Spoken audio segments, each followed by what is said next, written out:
Hare Krishna. Welcome to Srikrishna పూజా సామాగ్రి. ప్రతిరోజు ఒక్కొక్క రకమైన పూజా సామాగ్రి గురించి క్లుప్తంగా తెలుసుకుంటున్నాం కదండీ! ఈరోజు పటిక గురించి తెలుసుకుందామండి. పటిక కేజింపావు కన్నా పైన ఉన్న వెయిట్‌తో ఉన్న పటికని మనం ఎర్రటి వస్త్రంలో వ్యాపార సంస్థ ముందు కట్టినట్టయితే అది మంచి ధనాకర్షణ కలిగి కస్టమర్స్ పెరిగి వ్యాపార అభివృద్ధి కలుగుతుందండి. అదేవిధంగా ఇంటి ముందు కూడా మనం ఎర్రని వస్త్రంలో పటికను పెట్టి కట్టినట్టయితే బయట నుంచి వచ్చే వాళ్ళ నెగెటివ్ ఎనర్జీ ఇంట్లో వరకు రాకుండా ఉంటుందండి.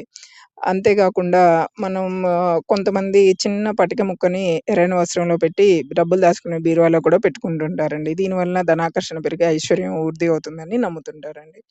అలాగే చిన్న పటిక ముక్కను గాని, లేదంటే పటిక చూర్ణాన్ని మనం రోజు స్నానం చేసే నీటిలో వేసుకోవడం వల్ల చెమట వాసన తగ్గడమే కాకుండా శరీరంకి నెగెటివ్ ఎనర్జీ అంతా పోయి మంచి పాజిటివ్ ఫీల్ ఒస్తుందండి. అలాగే మనము ఇల్లు తుడిచే నీటిలో కూడా పటిక చూర్ణాన్ని గనక కలిపి మనం ఇల్లు శుభ్రం చేసినట్టయితే ఆహ్, వైరస్ పోవడమే కాదండి, నెగెటివ్ ఎనర్జీ కూడా పోతుందండి. మంచి పాజిటివ్ ఫీల్ ఉంటుందండి.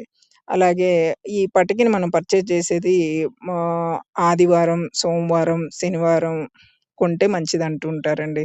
అలాగే అమావాస్య రోజు గాని, రాత్రి 6 తర్వాత, సాయంత్రం 6 తర్వాత గనుక మనం కొనకపోవడమే నయమంటారండి. అలాగే ఈ వాడేసిన పటికని మనం మార్చుకునేటప్పుడు వాడిన పటికని మనం ఏదైనా పారే నీళ్ళల్లో వేసేయడం మంచిదండి. Thank you.